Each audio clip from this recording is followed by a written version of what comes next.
আলো চ্যাপ্টারে এই ধরনের কোশ্চেন দেখে ভয় লাগে। Let's crack it in 1 minute. চলো, একটি বস্তুর দৈর্ঘ্য 5 সেমি, এটিকে উত্তর লেন্সের সামনে 2 সেমি দূরত্বে রেখে 10 সেমি দৈর্ঘ্যের প্রতিবিম্ব পাওয়া গেল। রৈখিক বিবর্ধন ও প্রতিবিম্বের দূরত্ব কত? তাহলে দুটো কনসেপ্ট জানতে হবে। রৈখিক বিবর্ধন সমান কি? এম সমান আই বাই ও, এবং আরেকটা কনসেপ্ট হচ্ছে এম সমান ভি বাই ইউ। অর্থাৎ আই মানে হচ্ছে প্রতিবিম্বের দৈর্ঘ্য, আর ও মানে হচ্ছে বস্তুর দৈর্ঘ্য, ভি মানে হচ্ছে প্রতিবিম্বের দূরত্ব, এবং ইউ হচ্ছে বস্তুর দূরত্ব। তাহলে এখানে চেয়েছে এটা কি? প্রথমে এম সমান চেয়েছে, এম সমান কত? তাহলে এম সমান কী হবে? এম সমান আই কত বলেছে? 10, এবং ও এর মান কত বলেছে? 5।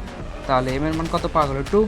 আর এখান থেকে আমি কি করবো? এই সূত্রে বসাবো এম এর মান 2, এবং আমাকে কি বলে দিয়েছে? এখানে ভি এর মান বলে দিয়েছে। কত? ভি এর মান আমাকে চেয়েছে, এবং ইউ এর মান দেওয়া আছে 2। তাহলে অতএব ভি সমান 4 সেন্টিমিটার। তাহলে খুব সহজে আমরা এইভাবে শিখে নিলাম। তাহলে এরকমভাবে ফিজিক্যাল সায়েন্স শিখতে ফিজিক্স অডিও চ্যানেলটা সাবস্ক্রাইব করো এবং ফলো করো।